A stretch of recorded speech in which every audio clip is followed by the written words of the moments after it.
I was ask myself right now, what the hell have I just witnessed once again? What the hell have I just witnessed once again? Manchester United stinking the place out time and time and time and time again. This team has so many issues from top to bottom. It would take forever for me to actually sit here and try to go through and just give you an idea of how poor, how disgusting so many of these players that we have are. And it's not even just the players, also the manager. I said it from the jump when I looked at the lineup. If I just hide this stuff for you briefly here, and I just show you the lineup for the game that we played. We played with Dalot. We played with the likes of Bruno, Mason Mount, Bruno, Eriksen, Amrabat, McTominay, all on the pitch at once. That's 4 midfielders. And you know what? Playing multiple midfielders versus Man City is a tactic that is normally employed by loads of teams. Loads of teams play loads of midfielders versus Man City. Why? Because it's completely normal. They do that for the simple fact that you want to pack out the midfield, make the team compact, make sure you got enough bodies in that midfield area when you got the likes of Alvarez, Foden, Jack Grealish operating in the half paces, Rodri, John Stones in there. All these players in and around forming that sort of box formation in the midfield. You want to pack out the midfield. I've got no qualms with it. But I said it from the jump. Why are you playing McTominay in the number 10 position? You got Bruno, our best number 10. He's woefully out of form. We'll get to Bruno. He was tragic today again. We'll get to Bruno. But you're playing Bruno Fernandes in the number 10 position, at the right wing position. McTominay in the number 10. You're playing Eriksen, who hasn't got legs, in the midfield. And don't get me wrong, Eriksen was good today, but Eriksen doesn't have legs. We all know this already. You're playing Lindelof at left back again over Reguilon, who's a natural left back, and he was at fault for at least 2 of the goals, in my opinion. Or he could have been attributed to very heavily to at least one of them, and some of the half chances or chances that were missed by Man City came down Lindelof's side. And that's down to him being in a position that's out of position on the left-hand side. He can barely defend as a centre-back, but now you want him to defend as a left-back, which is a different realm. You have different things to worry about. And he's not good enough anyway, but then you put him in a foreign position. So many bad decisions with the lineup to begin with, and that's even before we get into the actual tactics and how the players performed. Tactically, I said it before and I'll say it again. When you play at Manchester City, yes, are you going to outpossess them? No, not going to happen. Not going to happen unless you're a great possession-based team yourself. Maybe like an Arsenal who can actually maintain a similar level of possession with them. We are far removed from ever being able to do that currently. What we may have been able to do, however, though, is when we do finally get the ball back, show a little bit of composure, show a little bit of control, and make it difficult for them to reclaim the lost possession. That's all we needed to do. Hold possession, monopolize it when we could, when there's a turnover or we get a goal kick, play the ball out from the back instead of hitting it long. There was a comment that I saw before earlier from a subscriber. They mentioned that when City play the ball backwards, they are keeping possession and controlling the game. When United pass the ball backwards, it's because they're too pressured and can't find a way out of the pressure. So we hoof the ball forward, hit and hope, hoping that it will land at a United player, but in all actuality, it ends up going straight back to City. They recycle the ball, draw us in, and then play through us like a knife through butter. Easy work every single time. The manager has got blood on his hands for today. I attribute some of this to him for sure, 100%, as much as the players are mightily involved in this shit show of a performance today. Do not get it twisted that Ten Hag doesn't have blood in his hands today. Don't get it twisted ever. If you just jump into player ratings now, Onana was most definitely one of the only somewhat shining lights from today's performance. If not for him today in goal and him actually having a good day in goal today, he would have genuinely, this match would have ended up being 4-5-6 again. They'd have put 6 past us again if not for Onana. Easily. Faiziyaha says here, time to get a new manager, sack Erik Ten Hag, not good enough as a coach. Honestly, quite frankly, I do not have any qualms with any fan that has this same opinion to get rid of the manager, because currently he is not doing nearly enough to warrant his position in the starting as manager currently. He should get got. I'm seeing Postecoglou at Tottenham, and I know I'm on a tangent here. I'm seeing Postecoglou at Tottenham come in and straight away implement philosophy. He signed Vicario from Empoli, a League 2 Serie B team.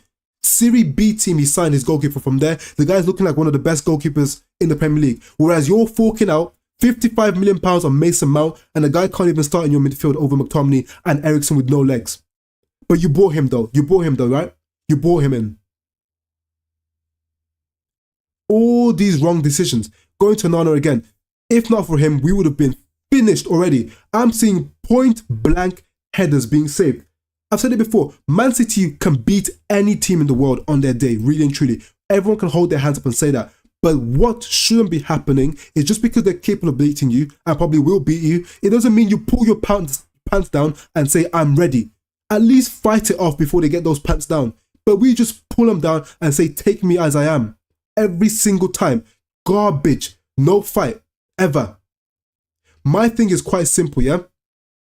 3 headers in the box, even against the worst team in the Premier League. You could play relegation fodder. Even that level of team, you won't see teams scoring 3 headers in their box. Twice. Foden once in the first half, Haaland in the second half. He also got a point blank header. No, in the first half was second half, which Onana saved. And the third time's lucky, Haaland scored into the open net.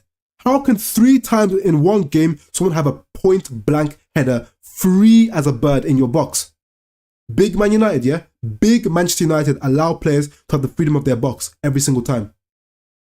So Onana today, for the saves he made, some of the passing out of the back, again, he had to go long a lot, but I know for a fact it's Ten Hag's instruction, because in his career, this season is the worst season that he's had statistically in terms of pass accuracy, and also in tandem with that, he's had the most long passes attempted ever in his career so far. That tells you all you need to know, that tactically, Ten Hag has brought in the best ball-playing goalkeeper to be a long kick merchant. Make it make sense.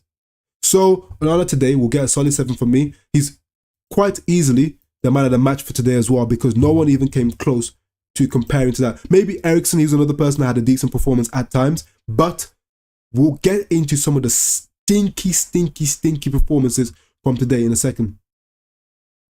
Next player that I'm going to look at now is Dalot. Dalot overall had what I would just call an average game. Grealish at times looked decent. There was a couple of times where, even if you think about it logically, the goal that they did score in the second half, the header from Haaland, the initial cross came down with play on the right hand side, which is Dalot's side. There was that ball that was put in.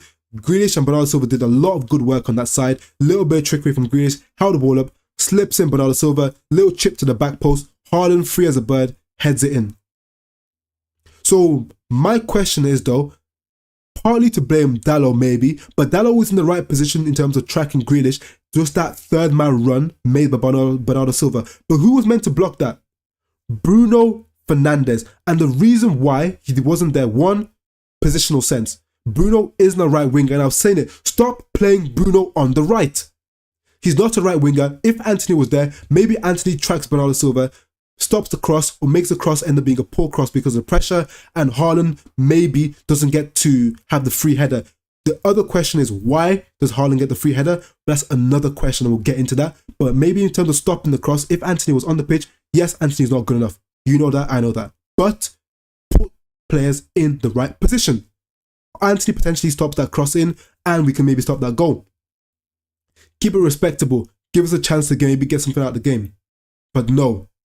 So Dalot ends up getting cooked on that side, but at the same time, he wasn't getting enough cover from Bruno because he's not a right winger, and he doesn't have the speed to track back that you would normally get from a quick winger like an Anthony, who can actually track back with intensity. So Dalot today gets no more than a 5. He wasn't particularly bad, didn't do anything to amaze me, of course. He was just a very average, middle of the road performance today. We go on to the next people now. So Maguire, he can actually keep the same rating. Maguire today, Didn't do much wrong. I mean, anything in the air that came towards him, any set pieces, they had a lot of set pieces, a lot of corners, a lot of free kicks. He gobbled it all up. We know that's what Slabhead is great at. Gobbling up crosses into the box. That's absolute breakfast for him. He did well with that. Perfect. Great. But then next thing, on the ball, slow as per usual. Ponderous. Went long. Looked rushed all the time on the ball. Playing out from the back, he was an issue. But we've known this for a long time now that playing at the back is a weakness of his.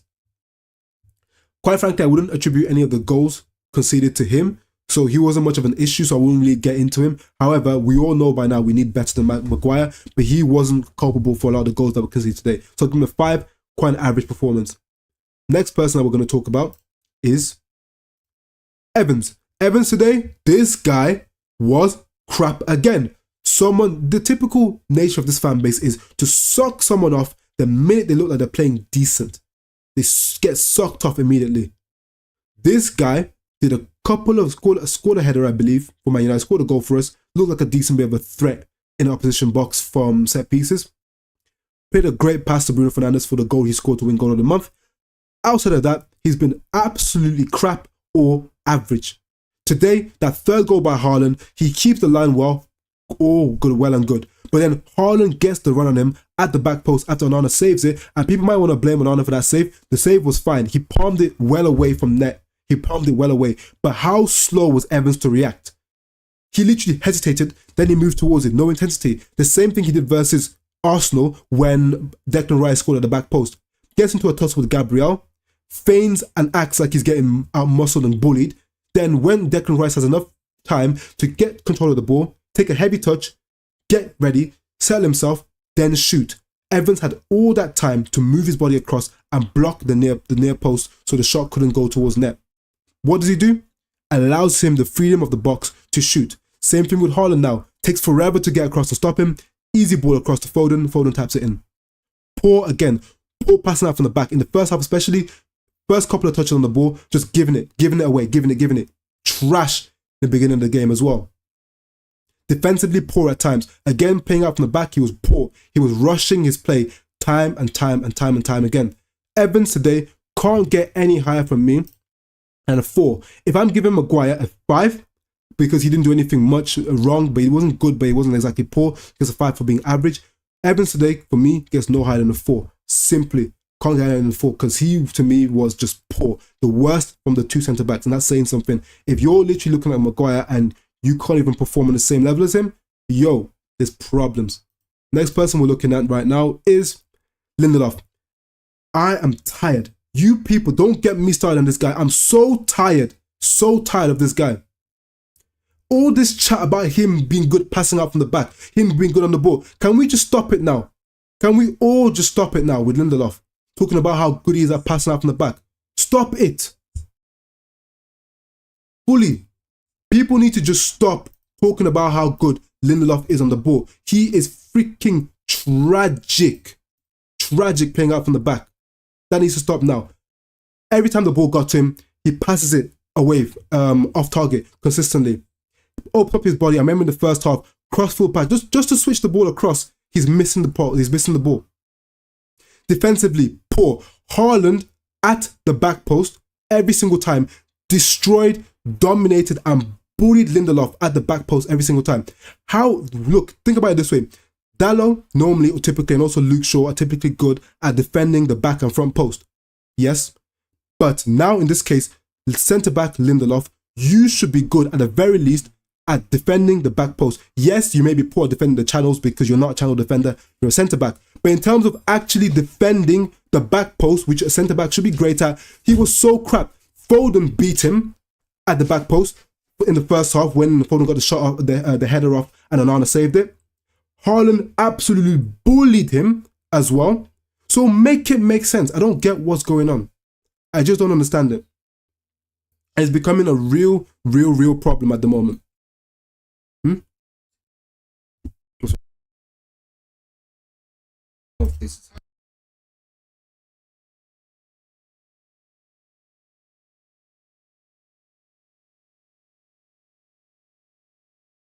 100% I agree with you, Sharma. You say, yeah, but at this point, Ten Hag, there's not really much of an excuse people can make anymore for why this man should still be at the club, quite frankly. I don't want to be mean or rude or whatever, but I'm not going to lie, it's not looking too good at the moment.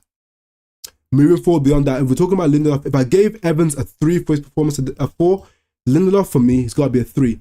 Disgusting performance from him today. He did absolutely nothing of merit today. There's nothing I can actually call out and say Lindelof was good today at this, and this. Trash. Tragic. Next person we can have a look at now. Amrabat. Amrabat today, another mediocre performance from Amrabat. Didn't do anything good going forward, really. Wasn't that good defensively as well. He just didn't do too much today. Another match where the game sort of passes him by and he ends up getting substituted at halftime for Mason Mount, who also, as we all know by now, is tragic because he can't even start over the likes of McTominay and Eriksen. Amrabat for me, I said already and I'll say it again, I've got my eye on this guy. Don't tell me this guy's going to go down as being another tragic signing from Ten Hag, because currently it's going down that pathway of it being another signing that's not working for us.